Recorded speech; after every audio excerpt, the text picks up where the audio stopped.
Olá, boa noite. Estamos ao vivo com o nosso programa Direito.com, diretamente aqui dos estúdios da UP TV, que você já sabe, é a primeira TV web da região aqui do ABC. Eu sou Maura Feliciano de Araújo, advogada, e hoje na condução do programa nós vamos tratar de um tema extremamente interessante, muito pertinente para as pessoas que são idosas, as pessoas que são deficientes, que pensam estar recebendo um determinado benefício, quando na verdade está recebendo um benefício assistencial. Hoje a gente vai ter a oportunidade de esclarecer todos esses pontos com vocês. Venham interagir com o nosso programa. Você já sabe que aí no meio da tela você pode colocar o seu nome, a sua cidade e mandar a sua dúvida, mandar a sua sugestão, que vai ser um prazer para a gente trazer aqui ao ar. Eu tenho o privilégio hoje de receber aqui nos nossos estúdios o professor Cláudio José Vistuer Rios. Boa noite, professor. Boa noite, doutora Maura. Muito obrigada pela sua presença. O professor Cláudio, que é bacharel em Ciências Jurídicas, é formado em Ciências Contábeis, servidor do INSS, professor dos cursos de pós-graduação em Direito Previdenciário, na EPD, na Lex, na Promax, não é isso? Exatamente. E também da escola, que eu só não guardei, da escola do Damásio, Complexo Educacional e Damásio também de do Jesus. INSS, não é? Da Escola da Previdência Social. Da Escola da Previdência Social. Então, uma pessoa com um currículo intenso, atuante, e nós vamos tratar aqui do que nós chamamos, vocês aí de casa conhecem como a aposentadoria do salário mínimo, vocês conhecem como LOAS, e nós aqui tecnicamente chamamos de benefício de prestação continuada ao idoso e ao deficiente físico. E antes da gente começar, a gente quer aqui dar os nossos agradecimentos aos nossos patrocinadores, que é a Bramante Processos Previdenciários, escritório renomado aqui em Santo André, especialista na área previdenciária, a Fera Brasil, que é quem cuida aqui das canecas, do patrocínio das nossas canecas, tem todo um trabalho bem bacana a nível de impressão, e também a Up Vision Salão e Spa, aqui também em Santo André, cuida da beleza do homem, da beleza da mulher, um salão bem bacana que vale a pena você conhecer, tá bem? E aí, professor, eu começo com a seguinte colocação. Eu tenho certeza que você na sua casa conhece alguém que sem nunca ter trabalhado, sem nunca ter contribuído com a Previdência Social, seja naqueles carnês, seja na guia de Previdência Social ou como empregado, estão aposentados, recebendo a aposentadoria do salário mínimo. E isso tanto para as pessoas idosas, como também para as pessoas com algum tipo de deficiência que o impedem de ter a sua renda de trabalho. E a gente tem que tomar muito cuidado quando se oferece esse tipo de benefício, porque na verdade não é um benefício previdenciário que está sendo colocado para uma pessoa nessa condição. É um benefício assistencial. E na maioria das vezes, as pessoas elas são meio que induzidas a terem acesso a um benefício que elas só vão se dar conta ou quando falece o seu cônjuge, o seu filho, quem ali está dentro da sua residência, ou então como tem acontecido recentemente, quando estão sendo surpreendidos com comunicados para comparecerem na Previdência Social e prestarem alguns esclarecimentos. Professor, para quem está em casa, o que é o benefício de prestação continuada, que na prática ou é o LOAS ou é a aposentadoria do salário mínimo? Boa noite, né? Agradeço o convite da doutora Maura, né? Professora Adriane Bramante, né? E aqui na UP TV, né? E para responder sua pergunta, doutora, né? O benefício de prestação continuada, ele faz parte da Lei Orgânica de Assistência Social, né? A nossa Lei da Assistência Social de 7 de dezembro de 1993, né? Para fazer um preâmbulo dele, né? Na verdade, a Constituição de 88, a nossa Constituição Cidadã, né? Ela colocou a seguinte situação: antes de 88, a gente tinha medidas esparsas, medidas pontuais para tratar da assistência social, né? A partir da Constituição Federal, foi criado um capítulo só sobre a assistência social, né? E como tudo na nossa Constituição, né, tardiamente regulamentado, né, em 7 de dezembro de 93, né, com um lapso temporal aí de praticamente 5 anos, né? O benefício assistencial, né, de prestação continuada, né, ele é um benefício, então, da assistência social ele é apenas, né, mantido pelo INSS, né, pelo Instituto Nacional de Seguro Social, através da rede capilar do INSS, né, que não teria nem sentido, né, o custo ao contribuinte, ao cidadão, de você ter uma rede igual a do INSS, por exemplo, em torno de 2.000 agências, né, que existem pelo Brasil, e para você fazer só benefício assistencial, né? Tá. Então a gente tem essa condição, né, de fazer o quê? Utilizar essa rede capilar das agências do INSS. O INSS ele presta um serviço para o Ministério de Desenvolvimento Social e Combate à Fome, né? E através desse serviço que ele presta, ele inclusive é remunerado. Tá. Ele tem um percentual do total. Todas as despesas em torno desse benefício assistencial, como pesquisa externa, que o servidor se desloca até a casa do segurado, pesquisa social, que a assistente social tem que ir até em loco na casa do segurado, são um fundo que o Ministério do Desenvolvimento Social e Combate à Fome, ele paga para o INSS manter, né? Então, na verdade, ele é um benefício de cunho social, com pré-requisitos muito bem definidos pela lei orgânica, né? Renda não pode superar a renda per capita familiar 1/4 de salário mínimo, né? Idade do segurado acima de 65 anos, né? E você tem um outro requisito básico, você não pode receber nenhum tipo de benefício previdenciário do INSS, com exceção, né, das pensões da legislação especial de caráter indenizatório, por exemplo, a pensão de ranceníase, talidomida, etc., né? Senão nem justo seria, né? Porque o caráter indenizatório ia tirar um outro direito do segurado, né? Então, assim, numa breve síntese, seria isso, né? O caráter dele, então, assistencial. Por que a confusão, geralmente, que ocorre, né, das pessoas acharem que é uma aposentadoria, né? Até pelo fator idade, vamos dizer assim, né? Até pela falta, assim, de maiores esclarecimentos em relação ao benefício. Então, é comum a pessoa achar realmente que ela está aposentada. Como a senhora bem disse, né, ela geralmente só vai descobrir isso, né, quando ela vai até o INSS e chegando no INSS, né, ela recebe a notícia que, né, aquele benefício no falecimento do marido dela, por exemplo, não lhe vai dar um direito a uma pensão por morte previdenciária. Exato. Então, o que acontece? Benefício de prestação continuada, que na prática todo mundo chama de LOAS porque vem, né, da Lei Orgânica da Assistência Social, mas é o benefício de prestação continuada, não tem caráter previdenciário, ou seja, eu não preciso, quem vai fazer o seu requerimento, ele não precisa ter contribuído, não necessariamente não precisa ter contribuído ou estar em dia com as suas contribuições previdenciárias. É assistencial justamente porque existe um caráter de assegurar o mínimo da sobrevivência, da subsistência da pessoa que não tem condições, não tem requisitos para ter direito ao benefício previdenciário. Então, é até interessante quando alguém, porque geralmente as pessoas, o que elas fazem? Alguém também chega para ela e oferece, fala assim, olha, você tem direito de se aposentar, e é onde começa a gerar essa confusão na cabeça da pessoa. Né? Então, já desconfiem, se você nunca pagou previdência social por meio de carnê ou por meio de guias, se você nunca foi empregado, ou se você deixou essas condições há muitos anos atrás e te falarem que você tem direito a uma aposentadoria, ou é porque essa pessoa realmente checou o seu CNIS, o seu Cadastro Nacional de Informações Sociais, e apurou que de fato você tem os requisitos para a aposentadoria, porque até pode acontecer, né, professor, Sim. da pessoa ela ter direito a uma aposentadoria por idade, por tempo de contribuição, dependendo de quanto tempo ela esteve inserida no sistema, não é? Sim, ela pode, muitas vezes ela chega na agência do INSS para dar entrada no requerimento administrativo do LOAS, né? Do popular LOAS, né?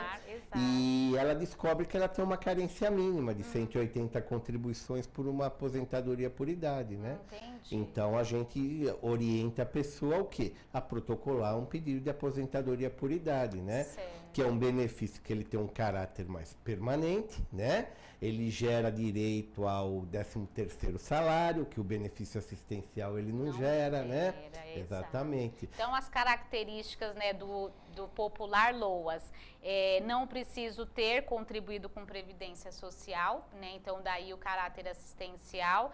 A idade mínima para esse requerimento são 65 anos, correto? Tanto faz ser homem quanto mulher, né? Tá. Que a aposentadoria por idade tem esse caráter. A mulher, ela aposenta 5 anos antes, urbano, né? Sim. 65 anos homem, 60 mulher, né? Tá. O benefício assistencial em todas as hipóteses, hoje, a idade é de 65 anos. Oh. Não era assim, ele teve algumas alterações, né? No advento da Lei 8.742, da Lei Orgânica da Assistência Social, o valor a idade era de 70 anos, independente de ser homem quanto mulher. Depois ele caiu para 67 anos e hoje ele fixou em 65 anos. Ótimo. Independente do sexo do beneficiário. Tá. E uma coisa que um requisito que eu acho que é o que de fato vai fazer toda essa diferença, para que o teleinternauta ele compreenda bem. Outro requisito é a renda per capita não superior a 1/4 do salário mínimo. Hoje o salário mínimo nacional é R$ 724. Exato. Então 724 dividido por 4, esse resultado não pode ser superior, né, por cabeça naquela família. Exatamente. E assim, quem que compõe, professor, o núcleo familiar para então a gente fazer essa distribuição de renda por cabeça? Então, com o advento do decreto 6214, nós tivemos uma alteração no conceito de grupo familiar por benefício de prestação continuada, né? Até o advento do decreto 6214, eu utilizava o artigo 22 do decreto 3048, que vem a ser o quê? O rol de dependentes da pensão por morte previdenciária. Então era aquela lista de preferências que eu tenho na pensão por morte previdenciária, né? Eu utilizava como critério. A partir do advento do decreto 6214, mudou a composição do grupo familiar. Mudou para melhor ou mudou para pior? Depende da condição familiar, né, doutora? Teve situações familiares que melhorou, saiu gente para compor a renda. Teve situações que entrou novos integrantes, né? Hoje o grupo familiar, ele é formado pelo casal, né? Então, o marido e mulher, ou companheiro ou companheira, né? Os filhos solteiros, não se fala mais em filhos menores de 21 anos, né? São filhos solteiros. Então, quer dizer, eu entendo que de qualquer idade. De qualquer idade, sendo solteiro e convivendo desde que conviva sob o mesmo teto. Tá. Sempre tem o conceito do mesmo teto na lei, né? Tá.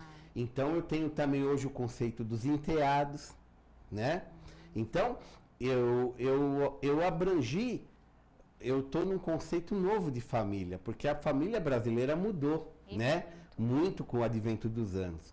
Então, hoje é normal pais separados que mantêm uma nova relação e dessa nova relação tem filhos que vêm das duas partes, né? E moram sob o mesmo teto.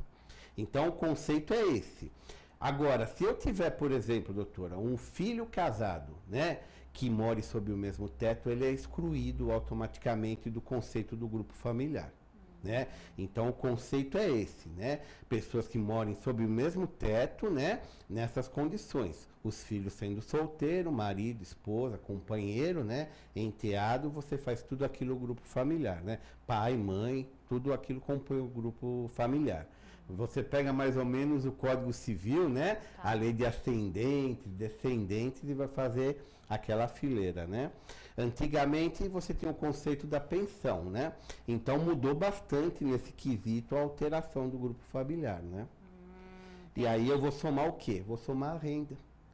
Qual o conceito de renda que eu somo? A renda bruta aferida da família. Então nessa renda bruta entra os salários, entra qualquer tipo de rendimento que ela tenha. E existem também as exceções que a gente não computa como renda, né? Por exemplo, benefícios assistenciais, no caso de Bolsa Família, programas de distribuição de renda do governo, né? Nada disso entra para o critério de renda per capita. Agora, qualquer tipo de salário, lucro, aferição que a pessoa tiver, isso entra para o grupo familiar de renda. Então, as pessoas elas têm que tomar cuidado, no caso, se, por exemplo, elas recebem, se elas têm como fonte de renda, fonte de complemento, aluguéis. Sim, os aluguéis, eles entram, né? Eles entram como critério, sim. Tá. E aí, uma dúvida que me ocorreu agora, professor, que eu acredito que deva ser de algum teleinternauta. Como o senhor citou que hoje em dia as famílias elas tomaram assim proporções diferentes, no caso, por exemplo, daquela família em que é composta, por exemplo, de pai, mãe, filho e os avós, né? Que hoje em dia a gente não consegue se desligar mais, né? Mesmo a gente ali, nesse caso, a renda dos avós também, elas serão computadas, não serão? No novo conceito, sim, desde que eles morem sobre o mesmo teto, a condição, né? Então, assim, eu junto quem está residindo no mesmo teto. Exatamente. E aí vai ter a quem pergunte assim, no mesmo teto é no mesmo quintal? Não, não é, não é. Necessariamente, né? Tá. Eu posso ter o mesmo quintal, eu posso ter uma residência que mora o casal, por exemplo, os filhos, né? E eu posso ter uma hipótese que é normal hoje em dia, construir uma casa, por exemplo, no fundo, para os meus pais, uma hipótese. Eu não vou considerar isso como o mesmo teto. Entendi. São tetos diferentes, né? Tá. Pelo critério da lei. Tá. E assim, eu acompanhei alguns casos, alguns julgados, não me vem agora no momento, mas esse critério de 1/4, ele pode ser ampliado de acordo com uma decisão que teve do STJ no ano passado, não pode? Que aumentou para meio salário mínimo? Então, esse critério de 1/4, administrativamente, né, não há o que ser feito. Por quê? A Lei 8.742, no próprio artigo 20 dela, ela estabelece isso. Então, falando administrativamente, dentro do INSS, o servidor do INSS, ele não tem nenhuma liberalidade em cima dessa renda. Porém, como a senhora bem disse, a gente tem alguns critérios, né, que dependem de cada estado, estão sendo adotados, né? Juizado Especial Federal de São Paulo é um exemplo disso. O Juizado Especial Federal de São Paulo, hoje, o juiz ele considera meio salário mínimo. E a própria Procuradoria do INSS, ela nem recorre disso, ela aceita, acata, até meio salário mínimo per capita, o benefício é concedido judicialmente, né?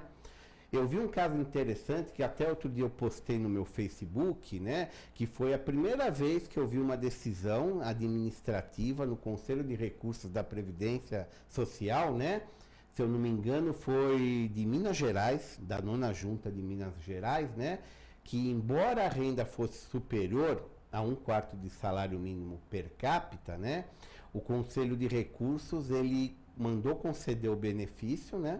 O INSS recorreu da decisão e a Câmara de Julgamento Superior mandou o INSS implantar o benefício.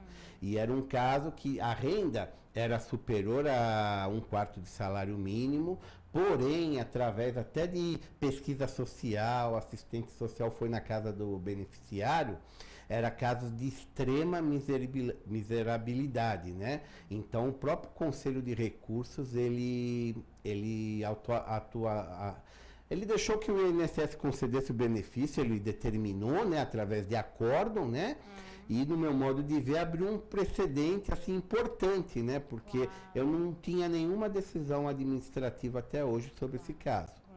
E é importante a gente pontuar aqui que o professor Cláudio, ele está aqui prestando as suas orientações, colaborando com o nosso programa, com base principalmente no que está disposto na legislação. Então, a legislação, ela pontua que a renda per capita é de 1/4 do salário mínimo, mas em situações extremas que extrapolam, né, os limites da via administrativa, pode ser que, de fato, a gente tenha um posicionamento diferenciado, porque é até comum, a gente, na condição de advogado, a gente é muito abordado assim, você fala, não, a renda é 1/4 do salário mínimo. Ah, mas eu conheço uma pessoa que ela ganhou e ela ganhava meio salário mínimo. Certamente ela ganhou porque ela se né, buscou o Poder Judiciário, que teve uma interpretação diferenciada nessa situação. Exatamente. Né? Tem situações que tem estados, por exemplo, que eu verifico que a Justiça Federal ela é intransigente, ela mantém o que está na lei orgânica, né?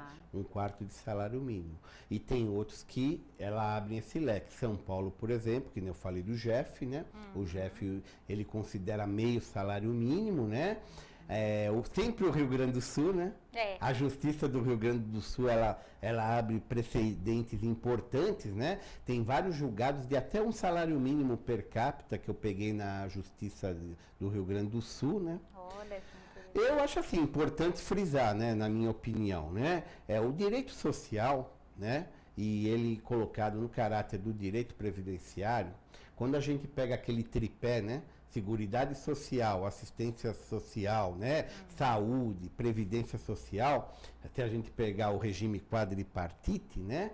A gente vai verificar o quê? Vai verificar que 1/4 de salário mínimo, ele está abaixo de qualquer estudo, de qualquer linha de pobreza, né? Sim. Então, realmente, a sugestão seria, né, de extrema importância o quê? A gente alterar a lei, né? Com certeza. Alterar a lei e aumentar provavelmente esse valor.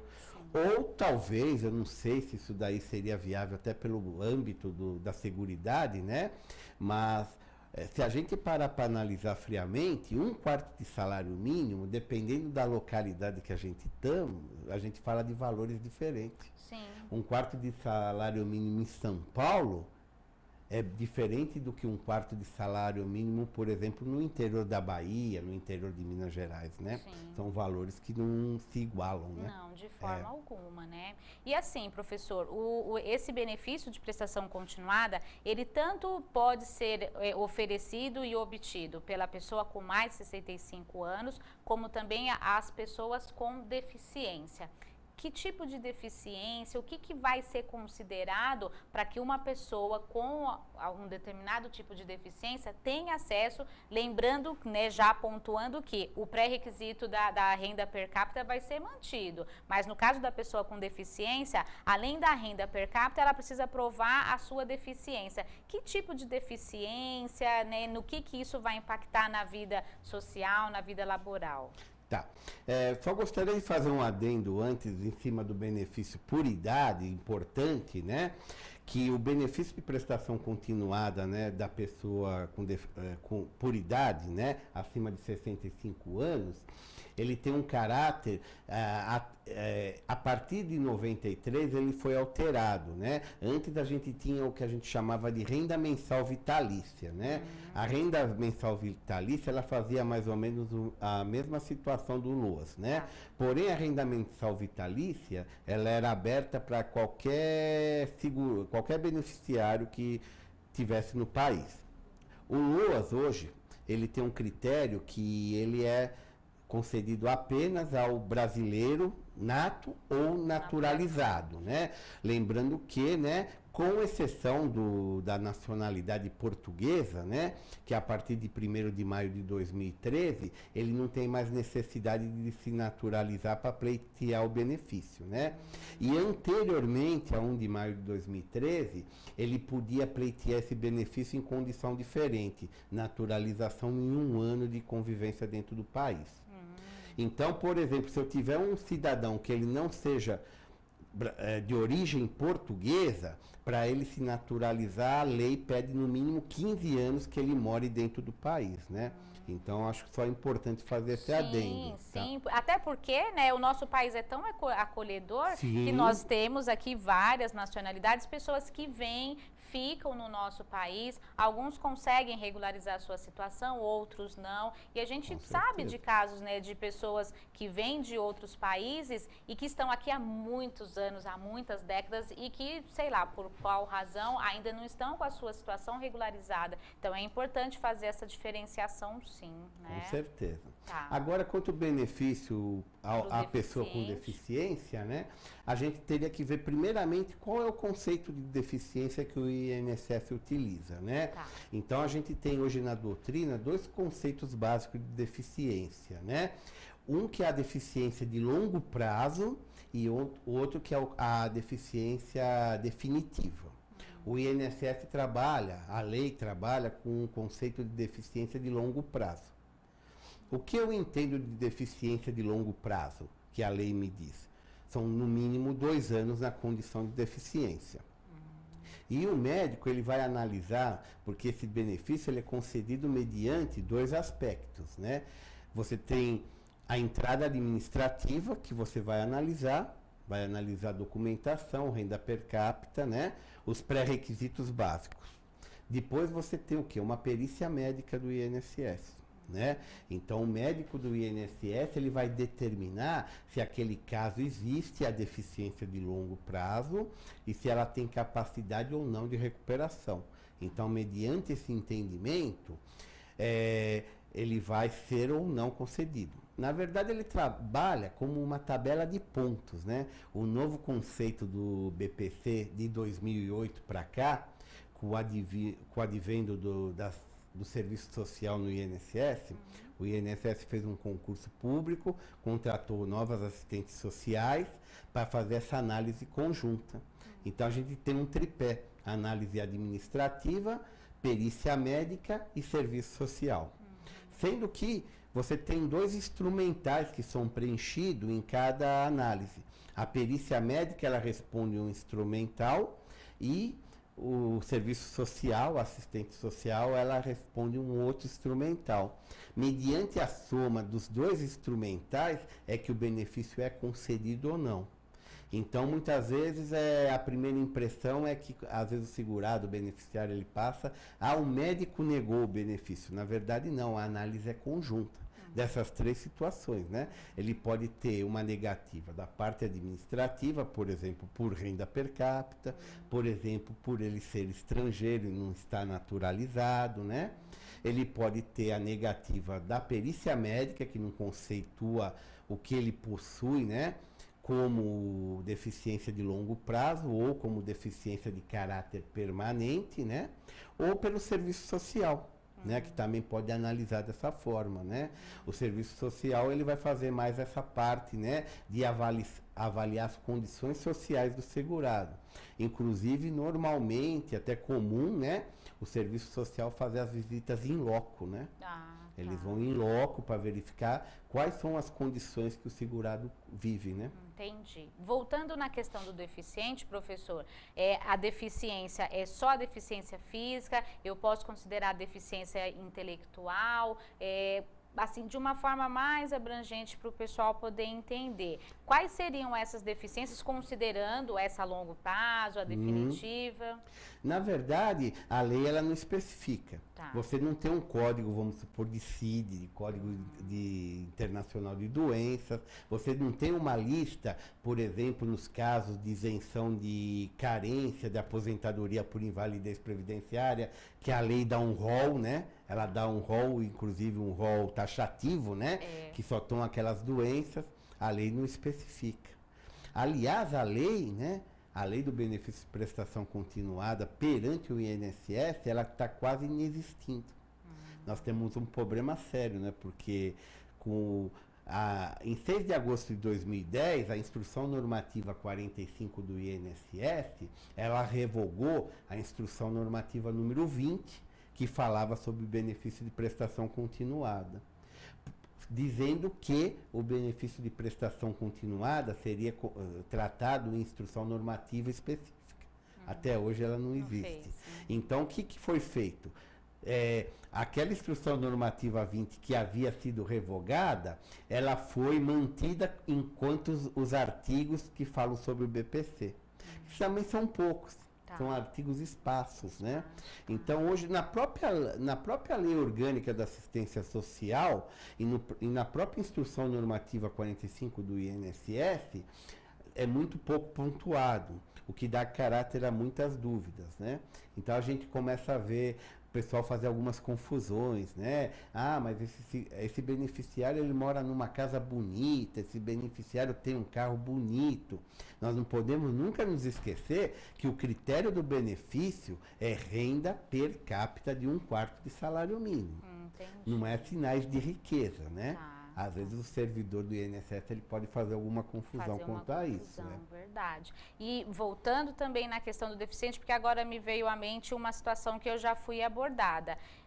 O LOAS, entre aspas, né, da pessoa com deficiência, independe da idade, né? Assim, eu posso, numa residência, eu posso ter ali um beneficiário desse benefício de prestação continuada, um menor de idade, um maior de idade ali, para a questão do benefício para a pessoa com deficiência, não existe taxativa, limites de idade, não. Não existe limite nenhum, né? É até normal, né? Passar na perícia médica, no serviço social, criança, bebê de colo, tal.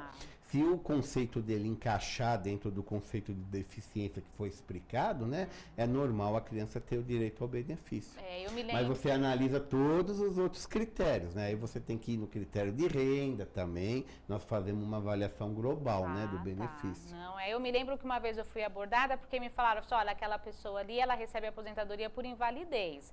E era um menor de idade. Falei, não é aposentadoria por... O meu advogado, ele conseguiu para o meu filho uma aposentadoria por invalidez.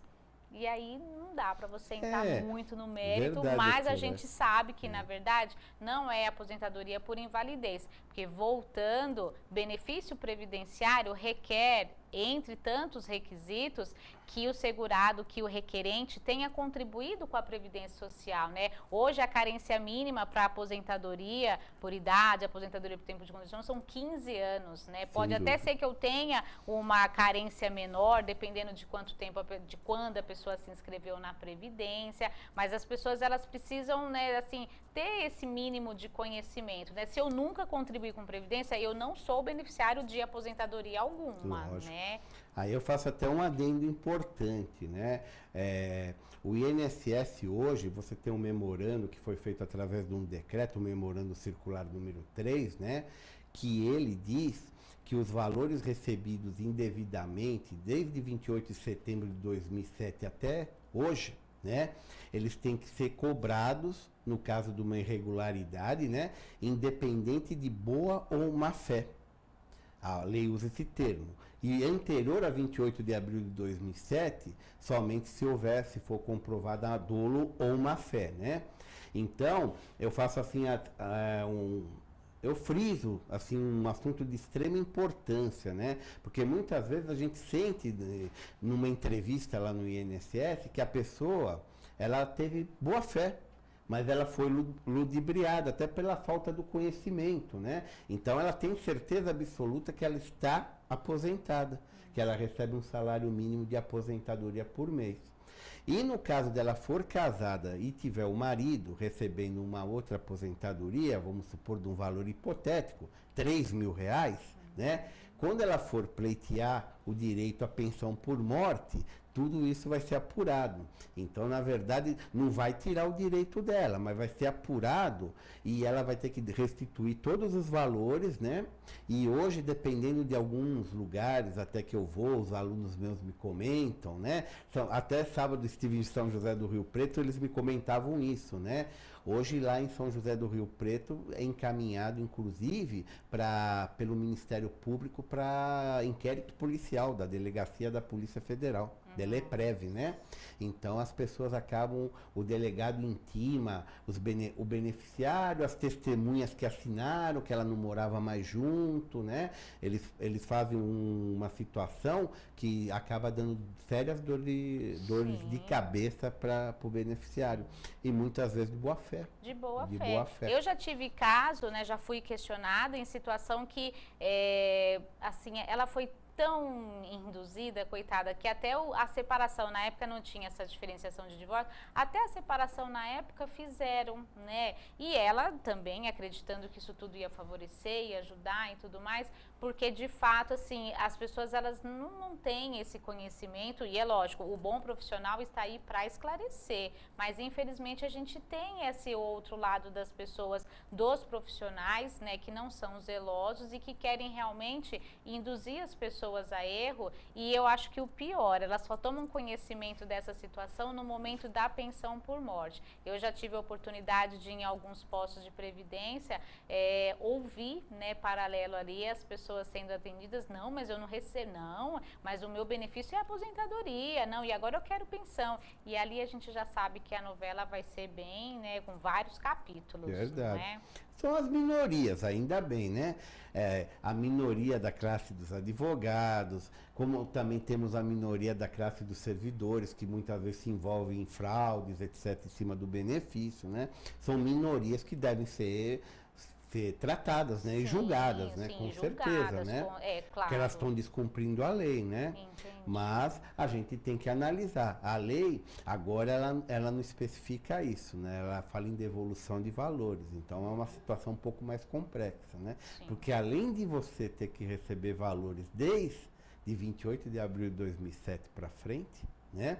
Eu estou falando também o que? Muitas vezes, né? De você receber, de responder um inquérito policial, né? Vai te trazer sérias dores de cabeça, né? Tá. Então é muito complicado. Entendi. E aí, professor, como que o requerente, ele solicita o benefício? Ele faz ali a sua solicitação através do 135, ou então através quem tem acesso à internet, faz o seu requerimento. O que a pessoa, ela precisa, o requerente precisa levar até o posto? Como que se dá toda essa operacionalização agora administrativa no posto previdenciário? Bom, a documentação necessária, né? O agendamento ele pode ser feito pelos 3 canais da Previdência Social, né? O telefone 135, né, que é o nosso telefone da Previdência Social, que atende o Brasil inteiro, né? Através de 3 centrais, né, espalhadas pelo Brasil, né? Tá. Garanhuns, Salvador e Mossoró, né, Rio Grande do Norte.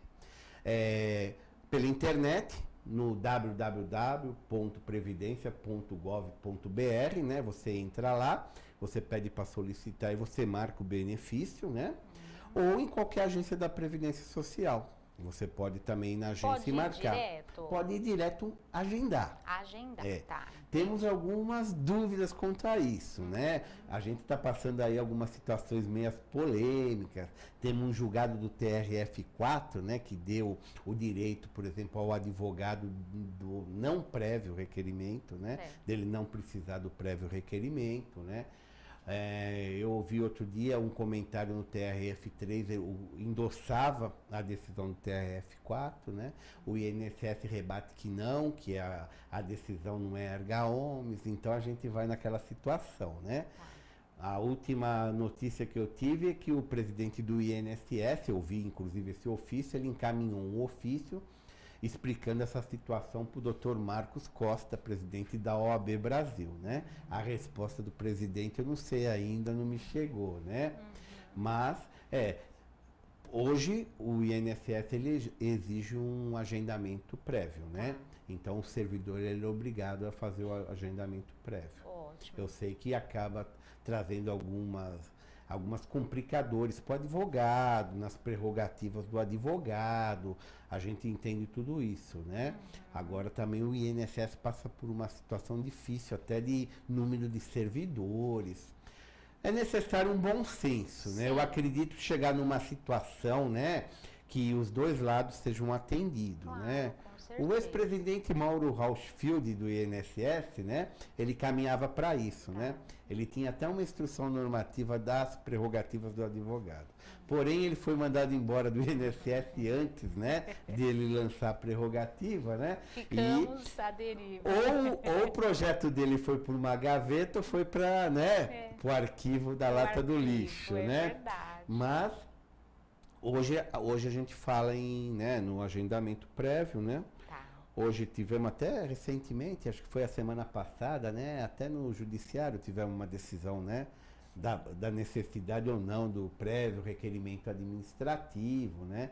que foi uma decisão que chegaram ao consenso que há necessidade, né, para os casos novos, né, os que estão sendo julgados, dependendo do grau, eles vão ser tratados de forma diferente, né. Ótimo. No que eu até endosso essa decisão, eu não consigo ver assim facilidade, doutora, de como a justiça ela vai analisar os casos sem um prévio requerimento. Até para fixar os parâmetros da concessão, né? Exato. Eu me lembro em 2002, o primeiro regimento do Juizado Especial Federal de São Paulo, que foi feito em 2002, quando ele foi criado, ele falava da desnecessidade do prévio requerimento, né? Sim. E logo eles mudaram de ideia porque eles não conseguiam, né, formar a sentença da forma correta, né? Pois, vamos agora para o intervalo comercial, a gente volta dentro de um instante, você fique aí e vá acessando o nosso site para enviar suas perguntas para nós, é rapidinho.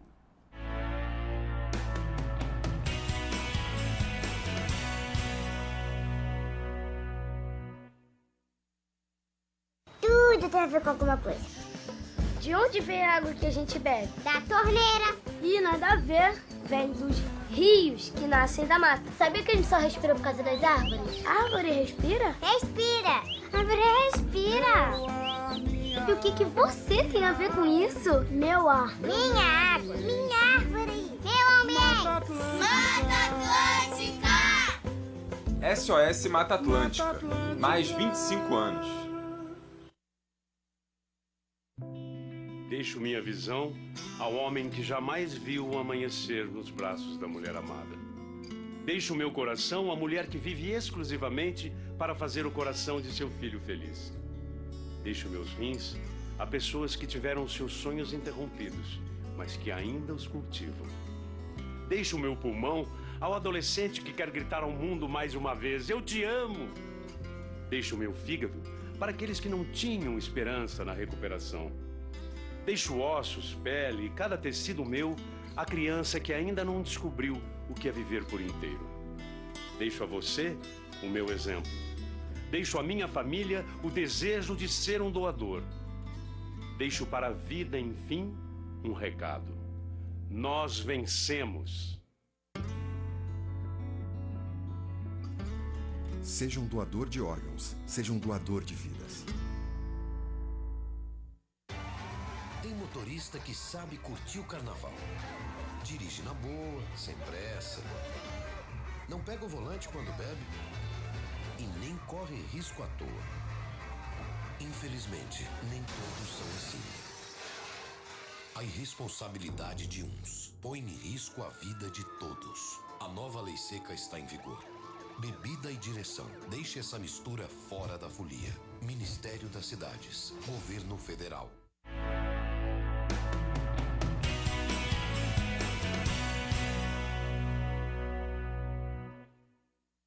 Estamos de volta com o nosso tema hoje, amparo ao idoso e amparo ao deficiente, procurando trazer para vocês as diferenças entre esse benefício que vocês costumam chamar de LOAS ou de aposentadoria do salário mínimo, com o que é, na verdade, os requisitos para uma aposentadoria por idade, por tempo de contribuição.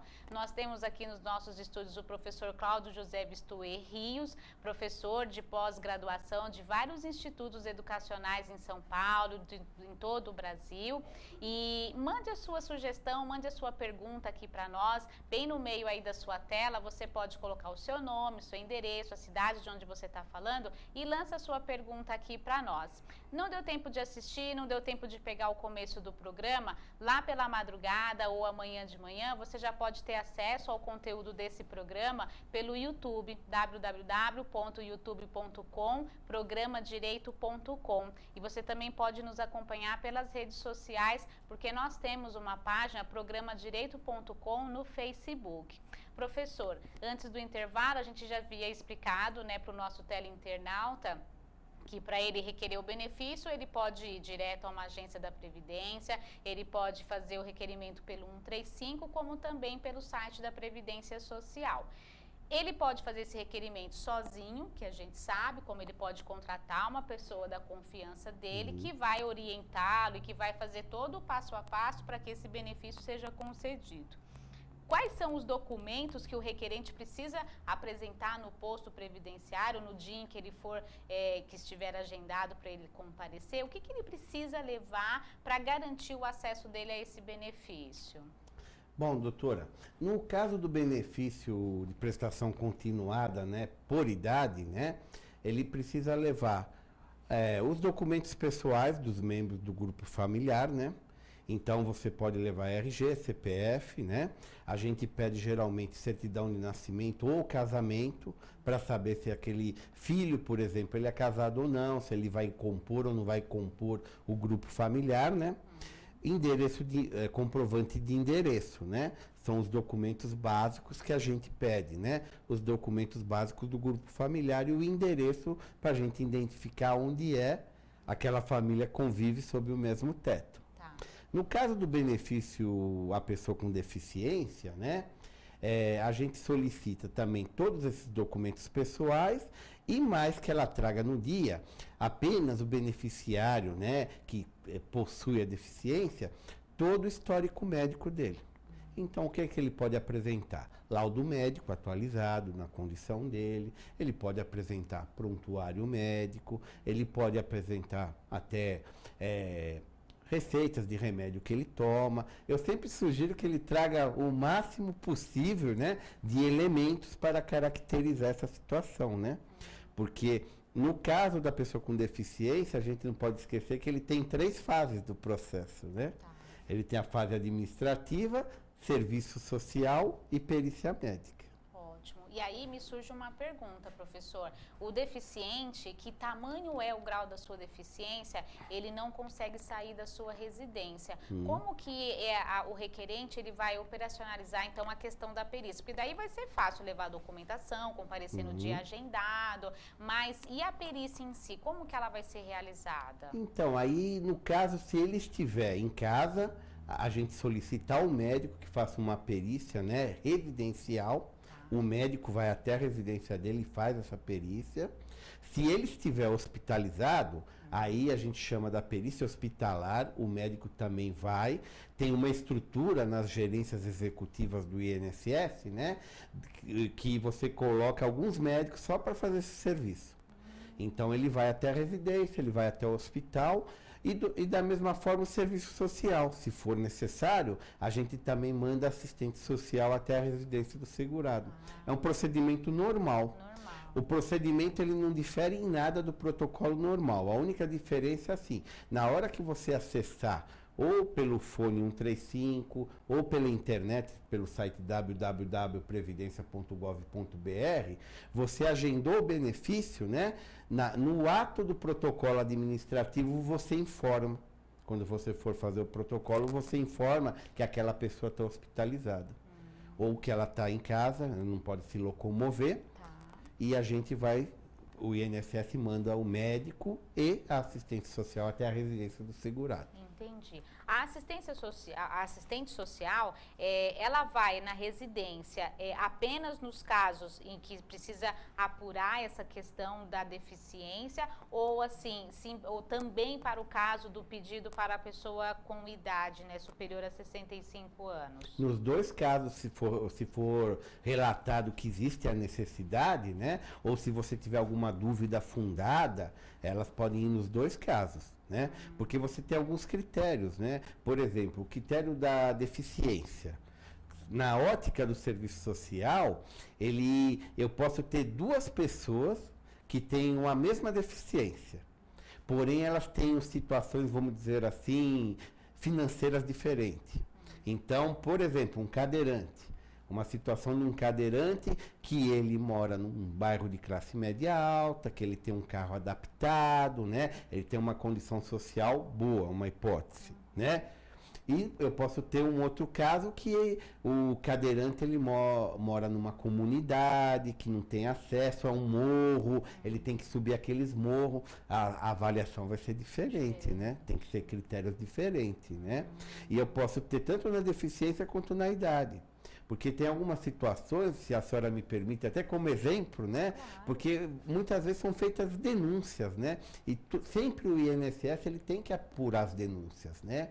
Então, eu tinha um caso outro dia na agência, que uma denúncia que foi feita, né? E diziam que tinha 2 pessoas que elas pegavam o dinheiro do benefício assistencial do idoso e utilizavam aquele dinheiro. A assistente social foi apurar e ela relatou que não, muito pelo contrário, eles ajudavam ela, tal, cuidavam dela, tal, e ela deixava que eles morassem junto ali. Então, são situações que muito pontual. Cada caso, né, difere do outro, né? Então, muitas vezes você tem que fazer esse tipo de serviço até para embasar sua decisão, para você não ser injusto na concessão devida ou indevida do benefício, né? Entendi. E a regra é a assistente social ir até a residência daquele requerente ou não ir? Não, a exceção é ela ir, não é a regra. É só quando houver dúvida fundada, alguma situação específica que é relatada pela própria beneficiária, né? Porque, na verdade, o serviço social, ele faz uma entrevista social com o beneficiário, né? Então, ele pergunta em que condições o beneficiário vive, quais são as condições de habitação, quais são as condições de vida, né? Ele faz uma entrevista. E dentro dessa entrevista, muitas vezes aparecem algumas coisas que geram dúvida fundada. Que ela pode ficar na dúvida, cabe ou não a concessão. Ela fica numa área muito limite. Essa é a exceção. A regra você tem muito bem definido o que é, o que não é a situação, né? Mesmo porque não podemos se afastar muito da lei, aquilo que eu falei para a senhora, né? Nós temos que ir no pré-requisito básico, né? Então eu vou lá, 1/4 de renda per capita, né? Se eu tiver administrativamente falando acima desse valor, não há o que ser feito. Mesmo que eu comprove a extrema miserabilidade daquela família, né? Entendi. E assim, professor, um caso, conversando com outros colegas e também lá no escritório aconteceu. De alguns meses para cá, os beneficiários do LOAS, do benefício de prestação continuada, estão sendo convocados para comparecerem a uma agência da Previdência Social para justificarem bens, né, seja carro, seja imóvel, seja herança, se aquilo está no nome dele realmente. Tem sido até comum no escritório a pessoa ela ser chamada porque, cruzando informações, verificou-se que ela tem um carro, adquiriu ou vendeu um carro. No que isso, assim, como o benefício, ele não é pago pela Previdência Social, assim, não sai dos cofres da Previdência Social, a gente sabe que a Previdência ela está aí só para operacionalizar essa concessão. Exatamente. De quem que é que está fazendo esse requerimento, com qual finalidade e qual que deve ser a preocupação desse beneficiário?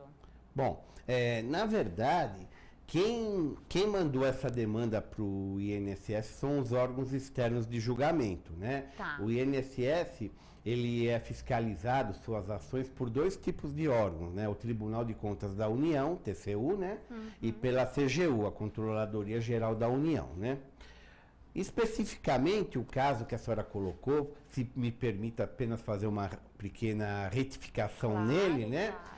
O caso que a senhora me colocou, ele advém do Acordo 668 e Acordo 669 do TCU, que ele colocou alguns indicativos, né, de situações que poderiam ser, né, apuradas na concessão ou não indevida do benefício, né? Então, o Acordo 668, ele coloca 3 situações para a gente. O Renavan, ele fez um batimento com o cadastro lá do Renavan, de veículos automotores, né? Então, ele cruzou informações e pegou beneficiários e membros do grupo familiar que possui um carro, por exemplo, ou outro tipo de veículos, né? Eu tenho a outra situação que hoje fala, por enquanto, em propriedade rural. Então, ela fala só em propriedade rural. Eu cruzo a informação e localizo ou não beneficiários ou membros do grupo familiar que tenham o quê? Que tenham no cadastro do INCRA propriedade rural. E a terceira situação que aponta o Acordo 668 são beneficiários do LOAS ou membros do grupo familiar que sejam sócios de empresa. Né? Então são essas 3 situações hoje que o TCU pontuou e pediu para o INSS fiscalizar. Fiscalizar como? Convocando o segurado para ele prestar esclarecimento. O TCU, através desse acordo 668, ele define o quê? 3 situações, em cada uma dessas 3 situações, ele coloca riscos. Então, eu tenho risco nulo ou baixo, eu tenho risco médio e risco alto. Por exemplo, no caso do Renavan. O caso do Renavan, ele fala assim, no risco leve ou inexistente, veículos automotores de passageiro com mais de 15 anos de uso. Aí ele fala que é um risco praticamente nulo. Um risco médio, de 8 a 15 anos de uso. E um risco alto, veículos com menos de 7 anos de uso, até 7 anos de uso, né? No caso da propriedade rural, ela fala em hectares, né? Que ele fala módulos fiscais, que a gente utiliza o termo, que na verdade é hectare, né? Ele fala em módulo fiscal porque o hectare, dependendo da região do Brasil, ela tem um tamanho diferente, né? Então, até 4 módulos fiscais, que vai equivaler a 4 hectares, risco leve ou nulo. De 4 a 50 módulos fiscais, risco médio. E de 50 módulos fiscais para cima, risco alto, né? Ele coloca essa situação. E no caso do empresário, ele vê a atividade ou inatividade da empresa. Uma empresa, por exemplo, que o CNPJ esteja há mais de 2 anos inativo, é risco leve ou nulo. Uma empresa que esteja ativa, porém, no contrato, o beneficiário ou o membro do grupo familiar, ele seja sócio, mas não tenha retirada mensal. Ela fala em risco médio. E no caso do membro do grupo familiar ou do beneficiário que tenha retirada mensal, ela fala do risco alto. Obviamente, cada caso vai ser analisado, né, individualmente. Você está convocando o segurado da Previdência Social, o beneficiário ele chega aqui, né, para fazer a entrevista, ele dá as explicações dele e a gente vai analisar ou avaliar. Na verdade, doutora, o critério da lei, ela, por exemplo, num veículo automotor, ou mesmo numa terra, num módulo fiscal de terra de valor mais elevado, a lei não menciona isso. Eu acho muito difícil, né, qualquer beneficiário ter seu direito cessado mediante isso, né? No caso da empresa, já de retirada, vai caracterizar, né, renda, aí obviamente, aí sim, você vai fazer uma reavaliação, né? O que aparenta, no meu modo de entender, é que o INSS, ele tem que fazer uma revisão bienal nos benefícios de prestação continuada. Isso é um acordo que ele tem com o Ministério do Desenvolvimento Social e Combate à Fome. Porém, o INSS não está fazendo essa revisão bienal.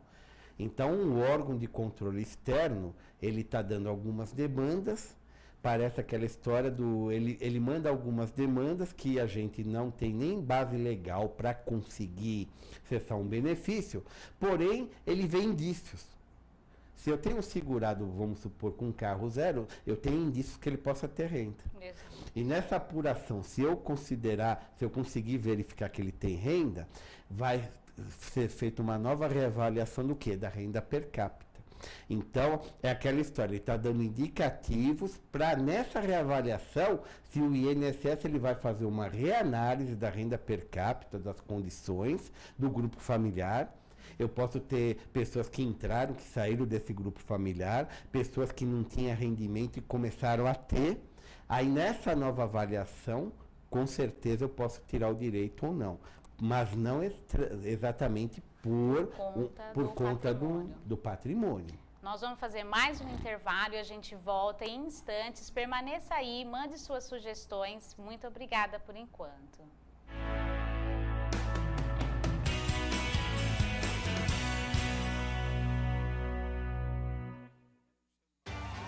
Tem motorista que sabe curtir o carnaval.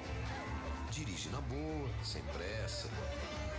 Não pega o volante quando bebe e nem corre risco à toa. Infelizmente, nem todos são assim. A irresponsabilidade de uns põe em risco a vida de todos. A nova lei seca está em vigor. Bebida e direção. Deixe essa mistura fora da folia. Ministério das Cidades. Governo Federal. Crack. Droga perigosa que pode causar dependência, tirando a liberdade de quem usa.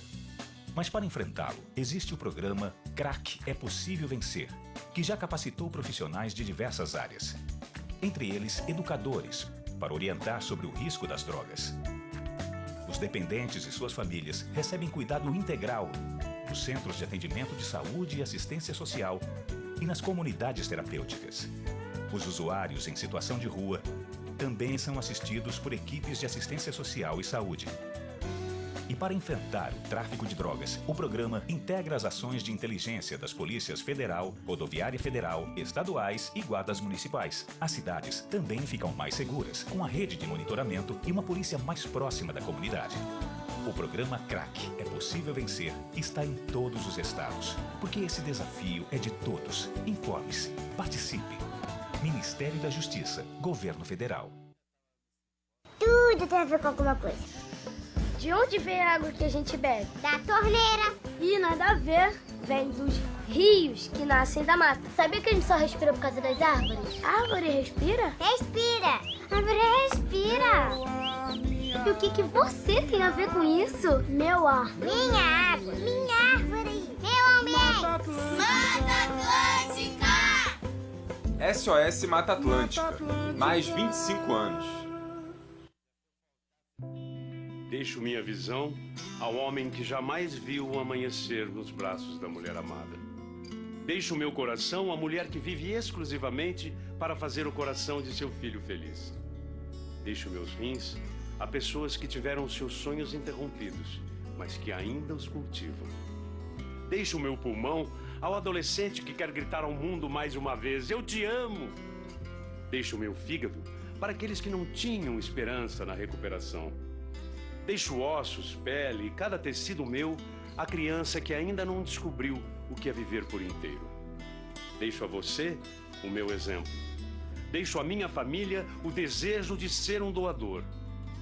Deixo para a vida, enfim, um recado. Nós vencemos.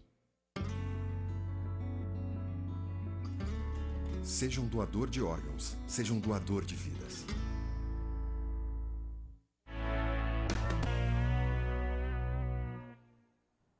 Estamos de volta com o programa Direito.com, hoje procurando esclarecer o máximo possível a vocês do que se trata o benefício de prestação continuada ao idoso e à pessoa com deficiência. Estamos aqui batendo um papo extremamente esclarecedor com o professor Cláudio José Vistuer Rios, ele que é servidor do INSS, é professor em pós-graduação de Direito Previdenciário em várias instituições educacionais, a EPD, o Damásio, a Alex, a Apromar.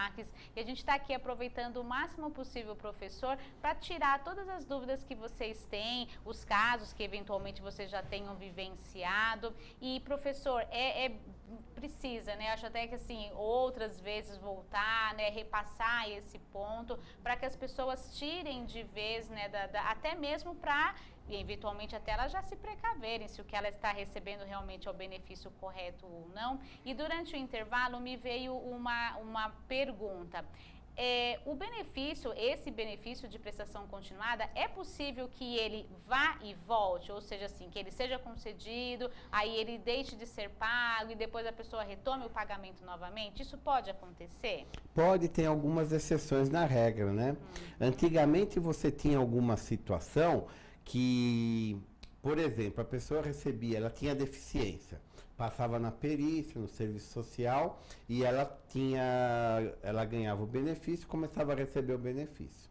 De repente ela recebia uma oferta de emprego, por exemplo, né? Podia ser até da lei de cotas, vamos dizer, cotas de deficiente, etc. Porém, ela se sentia meio fragilizada, muitas iam no INSS me perguntar, né? O que eu faço agora? Porque eu tenho medo de entrar, né, começar a trabalhar nessa empresa e não me adaptar, até pelo grau da minha deficiência, né? Então, antigamente você tinha que fazer uma opção, você desistia do benefício, né? E você começava a trabalhar. Se não desse certo, você teria que pleitear um novo benefício, né? Hoje, você tem duas situações que a lei te beneficia, que é o emprego, se você arrumar um emprego deficiente, né? Ou abrir uma inscrição de MEI, de microempreendedor individual, se você acha que você consegue fazer algum tipo de negócio, né? Você abre um MEI e o benefício é suspenso. Ele fica suspenso por um período de até 2 anos, né? Nesse período de 2 anos, né, você vai ter o tempo de que o deficiente ele vai ver se ele se enquadra ou não no mercado de trabalho, né? E se ele se enquadrar, depois de 2 anos o benefício é cessado. Caso ele não venha se enquadrar, o benefício é reativado e ele continua trabalhando. Continua trabalhando. Excelente. E esse comunicado, então, o beneficiário ele deve se dirigir até o posto da Previdência Social, fazer a sua comprovação, não é? Exatamente. E ali... O ideal é isso, né? Mesmo porque você já dá esse caráter no benefício, né? Porque hoje você tem o batimento de informações, né? Então, se ele voltar a trabalhar no KINI sem essa informação na Previdência Social, vai caracterizar o quê? Vai caracterizar que ele, né, está exercendo atividade e o benefício vai ser automaticamente cessado. Sendo que se ele comunicar, o INSS vai estar ciente que ele está nesse processo de reintegração ao mercado de trabalho, que é muito mais justo, a gente há de convir, do que o procedimento anterior, né? Claro. Você dá uma oportunidade. Como algumas outras situações. A senhora me falando isso me lembrou também, por exemplo, bolsa do estagiário não entra na renda também, na composição de renda, né? Justo também, né? Mesmo porque a bolsa do estagiário não incide nem contribuição previdenciária, não. Né? E geralmente é só pelo período mesmo ali enquanto são dura valores o geralmente curso. pequenos, né? Verdade. Etc, né? E uma outra situação que também é muito comum a gente ser questionado. Numa mesma residência, né, debaixo do mesmo teto, pode existir mais de um amparo ao idoso ou amparo ao deficiente? Pode sim. Pode existir, hoje, pela legislação atual, 2 amparos assistenciais ao idoso. Então, se eu tiver um idoso que ele nunca trabalhou, nunca teve renda, e ele pleitear o benefício, né? O outro membro do casal, tão logo ele tem a idade, ele pode também pleitear o mesmo benefício. A renda não é computada para fins de apuração da renda per capita de 1/4 de salário mínimo. Porém, isso não acontece entre 2 benefícios do deficiente ou um de idoso e um de deficiente, né? A senhora pode me perguntar por que isso, né? Na verdade, por conta a previsão legal está no Estatuto do Idoso, né? Que ela fez essa liberação para os 2 benefícios, né, assistenciais ao idoso. Também causa certa estranheza, né? Eu tenho muitos questionamentos na agência, né, de pessoas que dizem assim: eu trabalhei a vida inteira, hoje eu recebo um salário mínimo de aposentadoria. E minha mulher foi pleitear, ela nunca trabalhou e ela não conseguiu o benefício assistencial.